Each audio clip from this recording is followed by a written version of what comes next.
silver plate. Huh? So it's something the women have to do themselves. And if you don't do anything, nothing will change. It will just go on for the next 1,000 years. So the question is how to do it. And this is sometimes very difficult. And then for sure, I think, Andrea, what you were referring to is the problem that there's also discrimination amongst monastics and so-called lay Buddhists. Huh?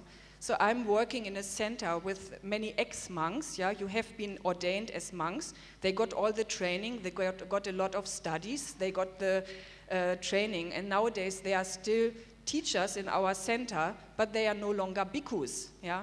So then they have better knowledge on Buddhism than many of the new ordained persons. So they are also teaching the ordained. And we have the same problem within the academic society, yeah?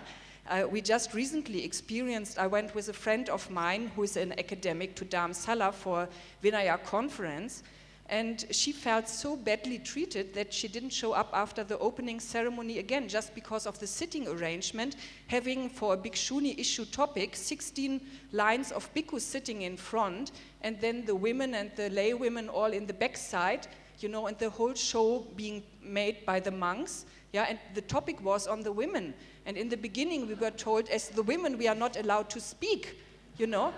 They said, we cannot say anything on it because we are not Vinaya masters, but we cannot study Vinaya because if you don't have the full ordination, you are not allowed to study the Vinaya. So how can you struggle for your thing, you know, if you cannot study? So I know some, thank you.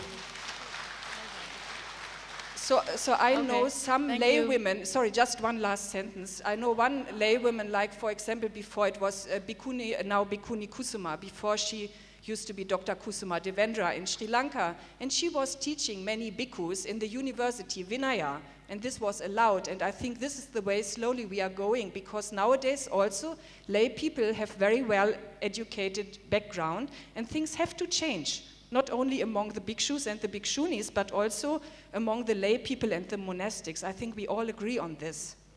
Okay, thank you. Since we still have 3 minutes, and probably Dr. Hema, I'll be very quick. Give a short question. I'll be very quick, yes. Okay. And I'm continuing from Venerable Jampa, the women doing for themselves. Sri Lankan nuns is a case in point. For at least 60 years, the nuns in Sri Lanka have been struggling by themselves, and their credit should, today, the credit should go to them for their achieving the higher ordination, becoming bhikkhunis. I remember 50 years ago, when we were children, they were in white clothes. All of a sudden, you found them donned in yellow robes by themselves, and it was the first step, bold step.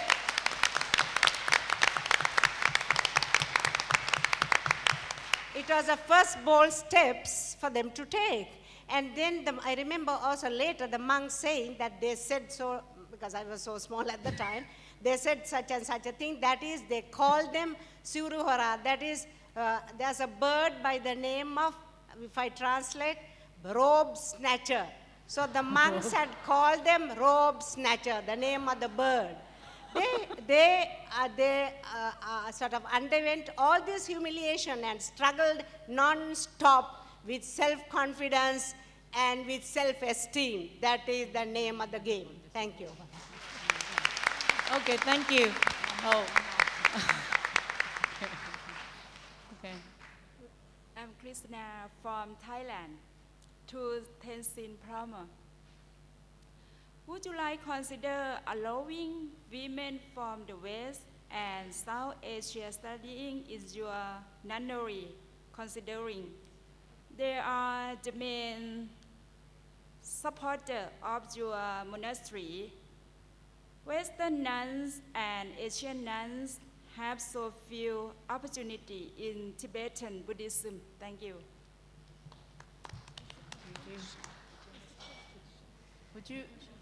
Could you make your question? Can you make your question again? Short and clear. Make it precisely. Sorry. Tenzin Prama. Yeah. Short. Yes, would you consider allowing women from the West and South Asia studying in your nunnery, considering they are the main supporters of your nunnery? Western nuns and Asian nuns have so few opportunities in Tibetan Buddhism. Thank Oh. you. I mean, do Okay. you allow the Western and the Southern Asian women Into our nunnery. in your Um, center? Well, there are 2 points here. First of all, our nunnery is a small nunnery. At the moment, we only have about 40 nuns, and we are only building eventually for 100 nuns. So it's very small.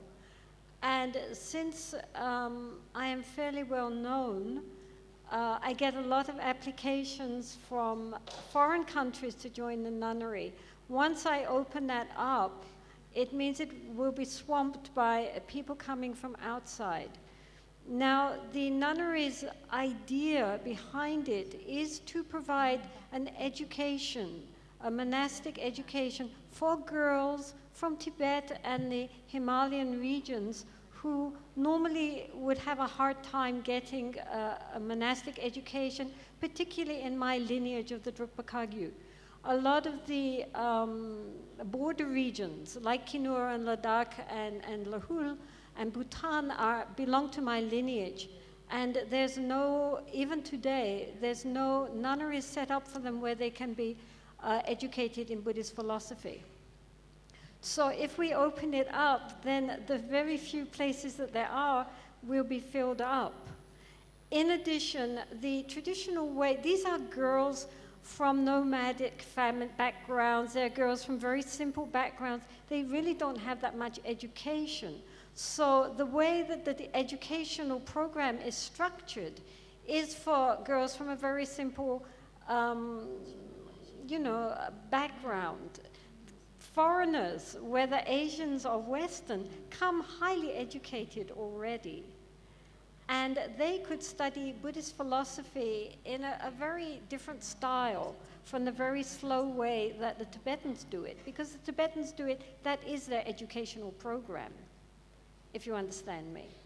And so I don't think, first of all, it would flood the nunnery. Secondly, I don't think that it's a very suitable way for most foreigners and Asians to study Buddhist philosophy. There are much quicker and more suitable methods for them to study. Thank you. So, I mean, I'm sorry. I mean, I appreciate that there are not many places for Western and Asian nuns to study Tibetan Buddhism. And if I were a very large organization, like, for example, Dromaling is an example. Dromaling Nunnery has about 250 nuns. And since they have quite a lot of nuns, they allow foreigners to come and study there. So nuns from Taiwan and Vietnam and various Western countries have come to study there with the understanding that they have to follow the program and there are no perks just because you are foreign. You have to do everything the way that the nuns do. And they don't last. They don't last. The most I know of anybody lasting was 1 year. She was very determined. In the end, she had a total physical collapse. She is still in a state of fairly physical collapse, one Australian girl. Because of the stress, the bad food, the difficult conditions, and the fact that you're dealing with a whole different social context, both not only in your relationships and the people you're living with, but also in the teaching methods. So it's not as easy as it sounds. We shouldn't romanticize the situation.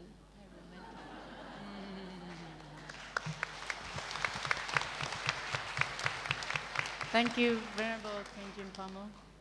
And I think our panel has to be stopped here. And and then before we finish, and we would like to give Kulavia about 1 minute to give further comments. Yes, please, thank you.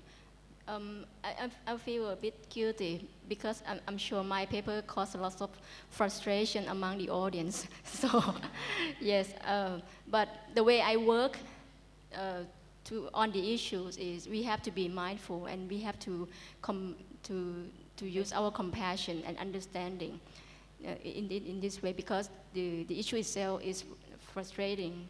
And I would like to say to my Thai friends who interested in my paper, because it's also have not exactly the translation version, but part of the issues covered in Thai journal.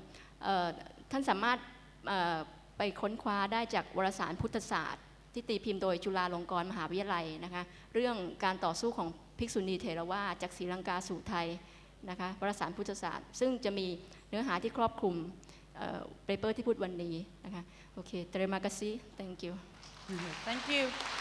So we thank you all of our speakers and all of the audience. Thank you. Once again, please give a big hand to our Venerable Janla and all the speakers on stage. Thank you very much. It's a great presentation today. 非常感谢所有的讲师还有任朗师傅，非常谢谢您。好，Thank you. I'm sorry, sister. I just want to clarify, Sister Kulavir. I just want to clarify that I'm not frustrated at you or what you're saying.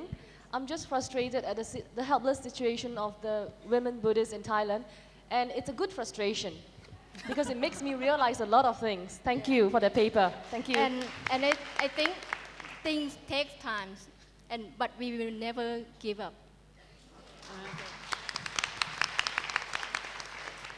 Thank Could you I again. please also just add one footnote? When we were dealing with the thing about sexual abuse, and I said if you thought that your teacher was kind of cute, it was all right. I did not, of course, mean if he was a monk. I was thinking of lay teachers. Of course, it is never all right to have any kind of sexual relationship with a teacher who has monastic ordination. That is absolutely a no-no in any tradition, and please don't misunderstand me. you, Tensis Pamo. Thank you very much.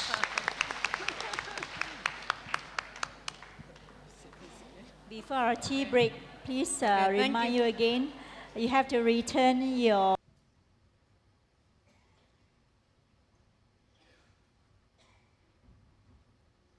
So this tradition of what is called the Mahamudra was brought to Tibet from India and is part of what is called the Mahasiddha tradition. 那么呢，这个大手印的传承是从印度，然后呢，后传播到这个西藏，就变成大成就者的这个传承，就是马哈西达大成就者。In later Indian Buddhist tradition, especially in the 10th and 11th centuries, there were in India the practice both within the great monastic universities and also the practice outside of those universities with wandering yogis and lay practitioners. 在印度的时候，大概在公元11世纪左右，这样的修法在一般的佛教大学里面被修持，也在那个郊外的瑜伽室，那些修行者、流浪的修行者跟在家人也都修持这些法门。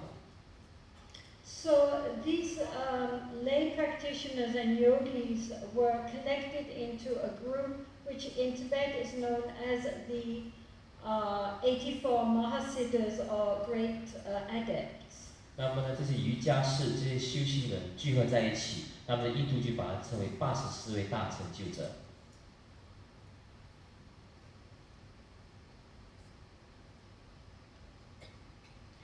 So among these adepts, many of them bequeathed their songs of realization. 那么呢，很多人证悟之后呢，这些大成就者都唱出这些正道歌，就是所谓的道歌。Which are called Doha. And these are mostly dealing with their Mahamudra realization. 那么呢，梵文叫做 Doha， 就是跟大手印的正量有关系的这个歌，道歌、正道歌。So these songs were brought into Tibet in the 11th and 12th century and translated into Tibetan and comprise part of the Tibetan canon. 那么呢，在这个11世纪的时候，这个正道歌就被从印度呢传播到西藏，翻译成这个藏文，所以就一直传说到今天。Now the basic principles of the Mahavudra practice are dependent on the philosophical view of the Yogacharan school. 那么呢，这些大手印的这些基本的见地，主要是根据瑜伽行派、瑜伽观行派的见地而建立起来的。And in particular, the teachings on the Buddha nature. 特别是关于佛性的那个部分。Buddha nature doesn't mean, of course, that there's some little Buddha image sitting in the middle of our chest radiating lights. 所有的佛性，并不是说你在你心胸那边有一尊小小的佛像在那边放光，不是这个意思。My little Buddha nature compared to your little Buddha nature. 那我的小小的佛性要跟你的小小的佛性来比较一下。It refers to the clear light nature of the non-dualistic, non-conceptual mind or awareness. 它是超越二元对立的、不分别的这个新的光明的这种本性，这个觉性。And the fact that all of us possess this non-dualistic, unborn awareness, as the Buddha himself said, there is a state which is unborn and so forth. 那么呢，就如佛所讲的，每一个众生，每一个内心里面呢，都有这个具生的本性，就是我们具生，就是无始以来就有的这个本初的纯净。Now, in various Buddhist schools, there has been, of course, a lot of discussion as to what, especially among the scholars, less among the practitioners, the scholars debating what exactly this Buddha nature could be. 那很多学者跟修行人，特别是这个搞理论的这些学者呢，都一直在互相的这个辩驳和讨论，说什么叫做我们的这个佛性。And it comes down to two basic concepts. Either you see our innate Buddha nature, our innate Buddha potential, as like a seed which needs to be watered and fertilized and gradually grows like a Bodhi tree. 那么呢，后来分成了两大的学派，一个呢基本上把佛性看成这个成佛的潜能，就好像我们的坝石田中有这个种子，你必须要把这个种子加水的灌溉、阳光的这些温暖，才能够长大变成一棵树。Otherwise, in other words, we all have this Buddha potential, but it is in embryo form at the moment and needs to be cultivated. 比如说，我们大家都有成佛的潜能，在目前的阶段当中，还只是这个胚胎的阶段，必须要去培植、养育它，让它成就。The other view is that Buddha nature is like the sun. It's always shining, but sometimes it gets very obscured by very dark clouds. 另外一种见地，另外一种理论或者说法，就是说佛性是永远都在那边的，好像这个日中天就是太阳一样。永远都在那边，但是阳光只是阳光，有时候偶尔会被这个乌云所遮盖住而已。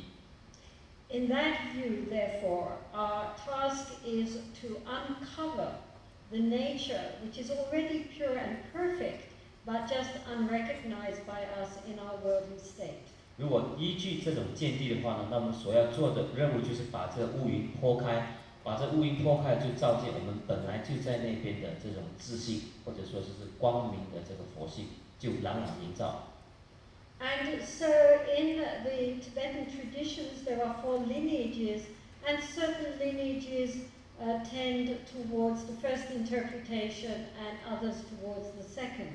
我们说知道这个藏传佛教有这个4大教派，有一些教派是比较倾向于前面那种的见地。有些则选择第二种见地为他们修行的依据。However, everybody is agreed that we all equally have this Buddha potential, and that it has nothing to do with gender. 那么呢，无论如何，我们都同意说，我们都有这个佛性。那佛性是跟这个男女相没有关系的。What to speak of human beings, even ants and mosquitoes have Buddha nature. 不只是这个人类，乃至于这个昆虫、蚂蚁也都有这个佛性。It's not just male ants and male mosquitoes. 那不是男性而已，男雄性的这个蚊子呢，也有这个佛性。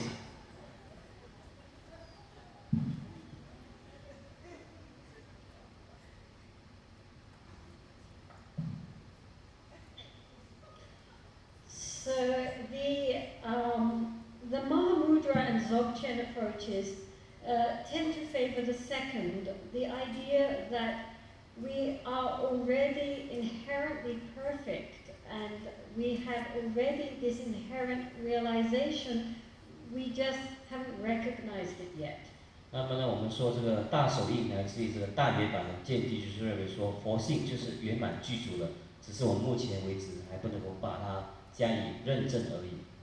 And of course, the Vajrayana approach also favors that ideal because in a Vajrayana, one sees oneself as the meditation in the form of the Buddha or the deity. So the goal, of course, is to attain Buddhahood. So one takes the goal as the path. And one starts by realizing that one is already the Buddha, one is already the deity, and using that as the path. 那么呢，在金刚乘当中，就是本来我们修行的目的是要成佛。那金刚乘是以果成佛，这果实为它的因，或者以果为道。就是现在观想你自己已经成就了。比如说这金刚乘的修法，观想自己就是本尊，自观本尊。那么呢，要在当下把你跟佛的变成零距离，就你就是佛，本尊就是你，就是现成现实的这个目标。So therefore, with the view that we already have our innate awareness within us, the question is only how to recognize what we already have.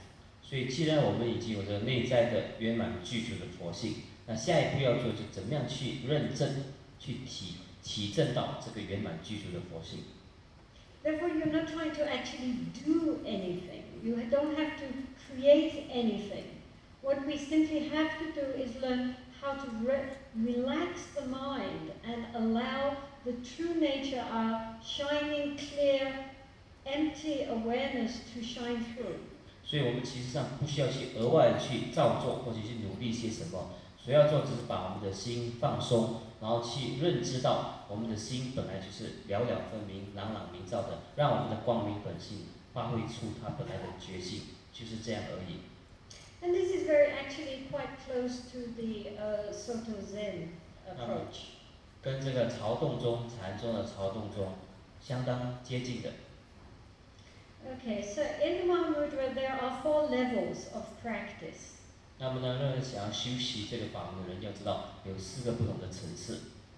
The first is called one-pointedness. 第一个叫做专一或者是一意。And this corresponds to the shamatha level. 这跟我们一般所说止观中的止有关系。Then comes the next level is Bhutudra.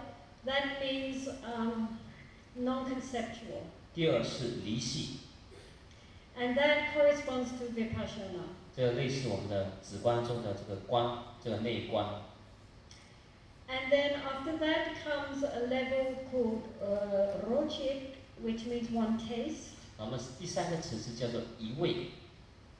And beyond that comes something called Gome, which means no more meditation. 然后第4个最高的层次叫做无修或者无学。So today we're going to deal with the first level, which is called it's called Sechik. And this is just learning how to quieten the mind and focus it. 那我们今天讲的是第1个层次，就是怎么样使我们的心止静下来，使它达到宁静的、安定的这个境界。So this is a method which I'm sure is familiar with all of you. There is nothing very startling actually about Mahamudra. 所以关于大手印其实没有什么新鲜的东西，相信大家今天这个法门大家都已经蛮熟悉了。It's something which I'm sure is very familiar. The important thing to remember when we practice is that we actually already have the potential for the practice within us. It's not something we have to develop, it's something we have to uncover.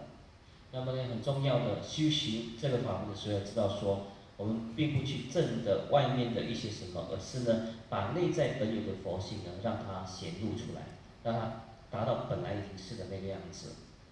For this reason, the thoughts are not regarded as the enemy. 所以呢，因为这个原因呢，我们的念头不应该把这个念头当成是我们的敌人。In some Buddhist meditation methods, the thoughts are regarded as something which have to be subdued or eradicated. They are looked on as the foe against which we have to fight. 在一些禅修法门当中呢，他们就把这个念头归纳为我们的敌人，必须要跟这个敌人斗争或者是抗战，把他们消灭，才能够达到这个心的专注跟禅定。So therefore the Buddha compared sometimes the mind of us ordinary people as like a drunken elephant, and sometimes a drunken elephant in rut. 那么呢，有时候呢，这佛陀就把比喻我们这狂野的心，没有被驯服的心，就是喝醉的大象，喝得烂泥一般的喝醉的这个大象，非常的狂野。And that was 2,500 years ago, so how he would describe our minds nowadays, we don't think. 那是2500多年前的事情了。如果换现代的话呢，佛陀会用怎么样的字眼来说明我们现在的心呢？ So therefore, in that kind of imagery, what we have to do is forcibly tame the elephant from running amok. 那么呢，这样的话呢，唯一要做的是要调服这只内心狂野的大象。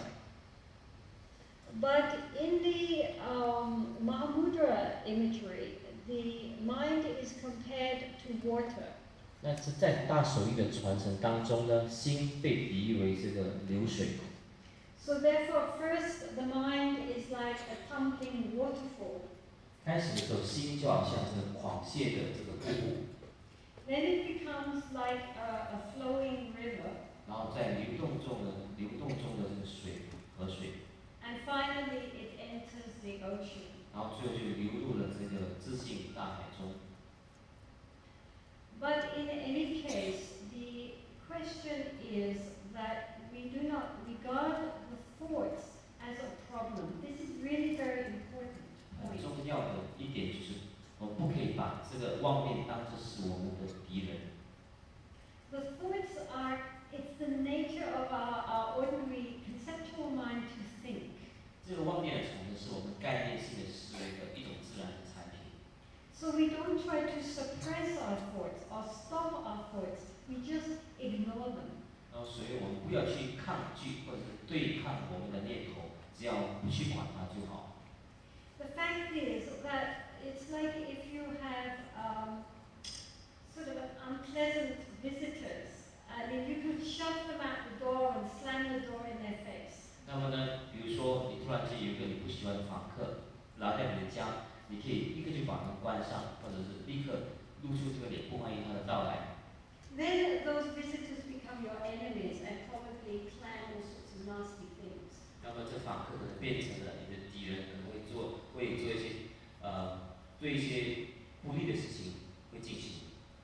The other way, which most of us do, is to say to our visitors, oh, come in, sit down, do have a cup of tea. 然后另外一个方法就是叫你的这个不喜欢的朋友进来啊，喝一杯茶吧。 And then they stay forever.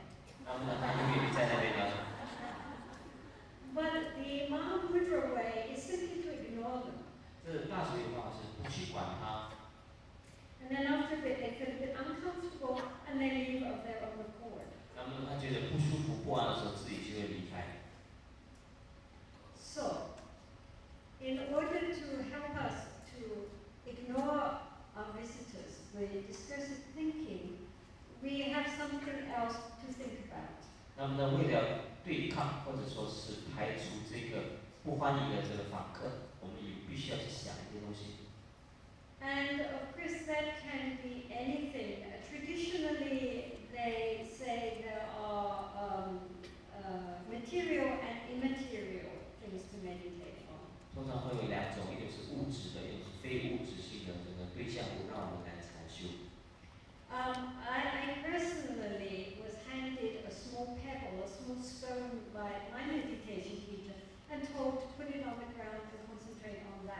我呢，我的例子是我的禅修老师有一些小石头，放在地上，注视这个小石头禅修。I spent an awfully long time staring at that pebble. 有好很长的时间去看着那个小石头。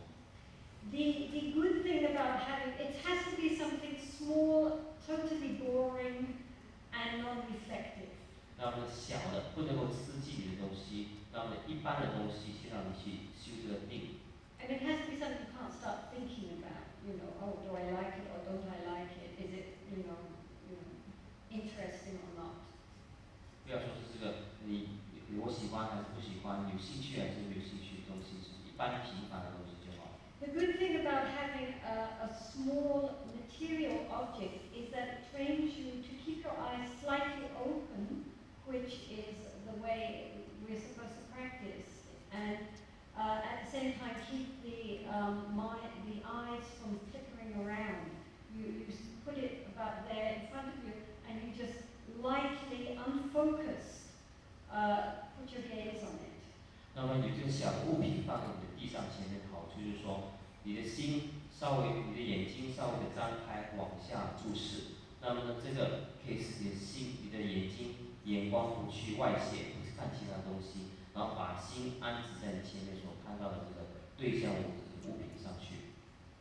It's quite interesting to watch film which has been taken of Tibetan meditators, that they have their eyes sometimes wide open, sometimes down, sometimes up, but in this tradition it's down, but they don't blink.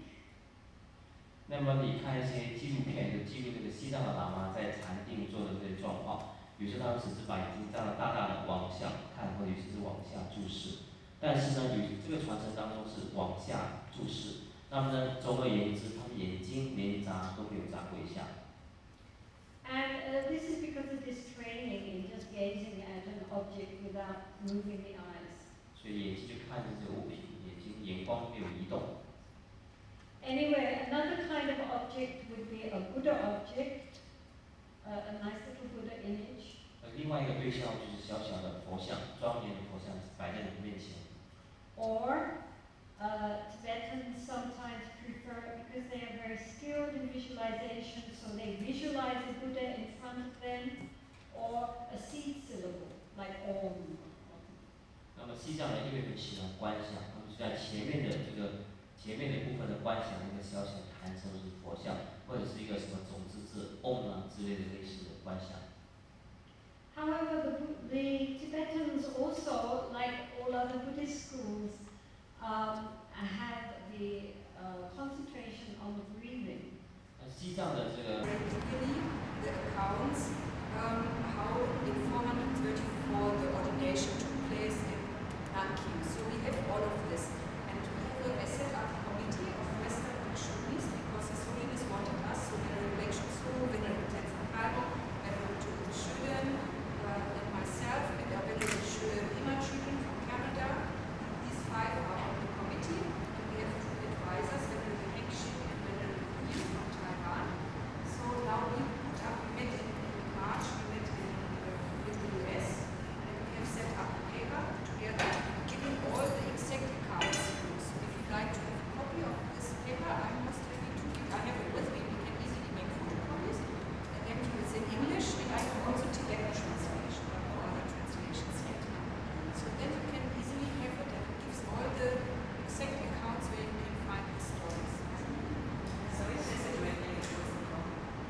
no, and you know what I now see? There's a very supportive, I think I can say it, Jatu from Australia.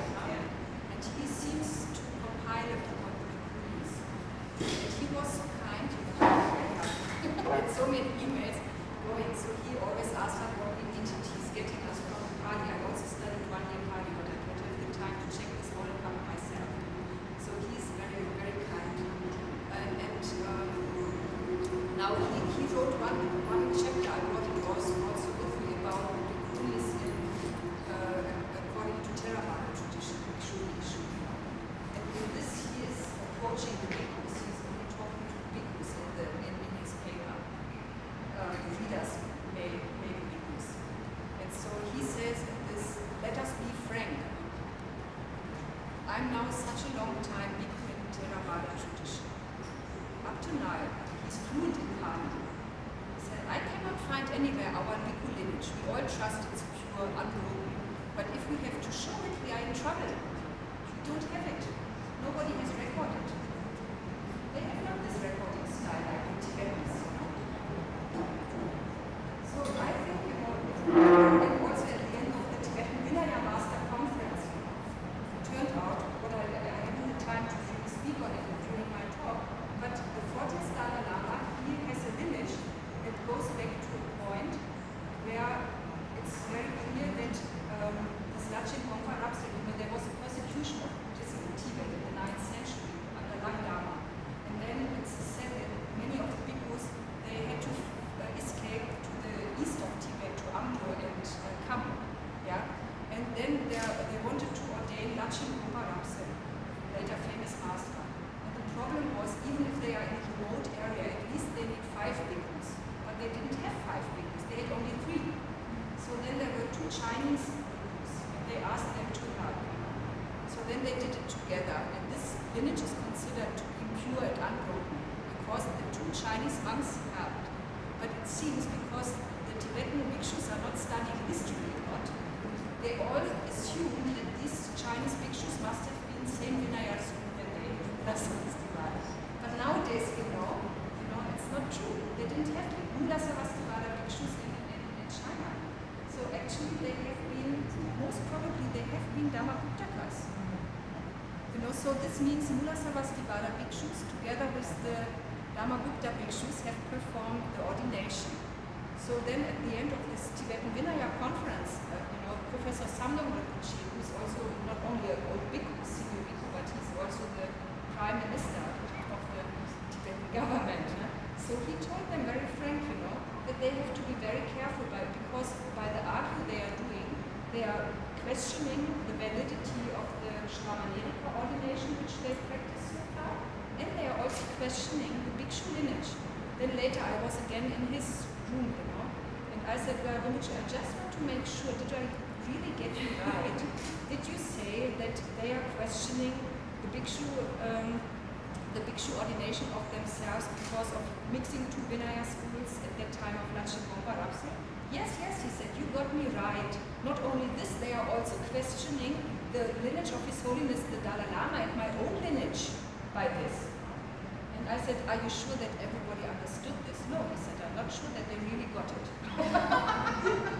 So, this is really the problem we have to deal with, And this is also, they are debating now so many sophisticated things, just because the problem is we have a German saying, if there is a will, then there is a way, So I think the problem is they don't want, and therefore they bring up all these problems. We heard already in this other talk about Thailand that there are so many bhikkhus, and I was sitting with them three days, and I must confess, I really, at one point, I got angry with them. Because when I heard all the arguments they brought, explaining from the scriptures why it is okay to ordain nuns only by bhikshus. They brought up all the commentaries, with all the quotes, but still they didn't want to do. This means they have, for 1,000 years, they have hindered the women to take this path, just because of some, I don't know, what reason, For example, one of the reasons was, well, let us be frank, it was all in Tibetan, so I was lucky that I know Tibetan, otherwise I don't know. So then they maybe got some translation also. I don't know whether everything was translated.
true God instead of worshiping all these competing gods, right?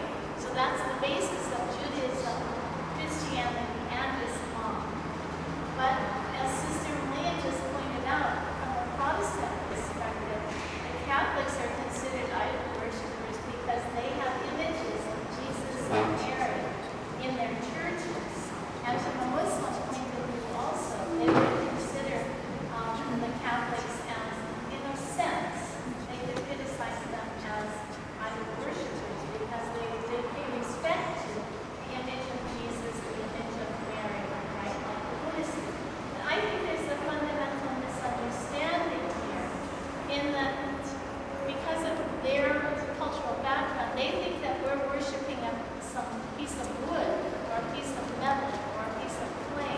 But of course, that's not why we bow to the Buddha.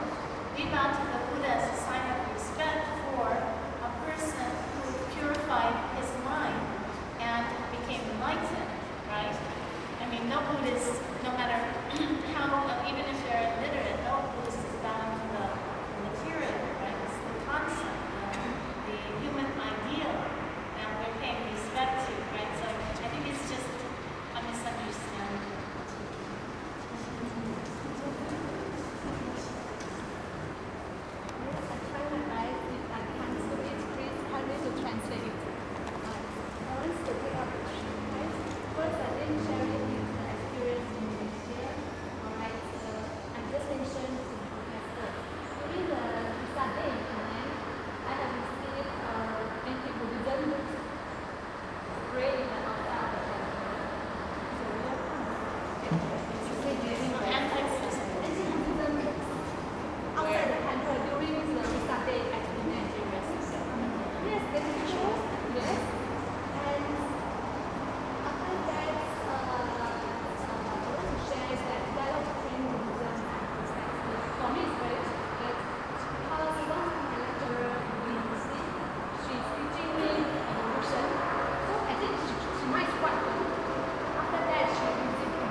跑医院，对吧？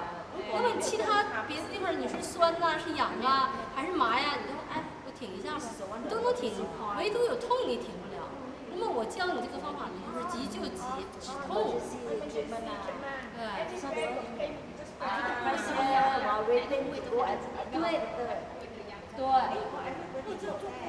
人体痛的时候呢，是不是经过3出了？经过一3出就完全是气流在里面走不顺了。他一直在走这个下水，他没有走下去，回来了，所以你要把这气打下来。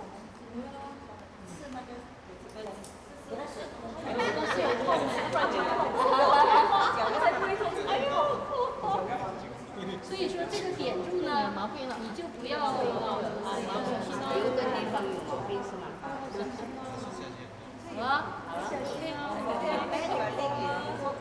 好了，你有按照没有吗？没有啊，没有。我的意思就是说我有毛病的，对不对？对。对。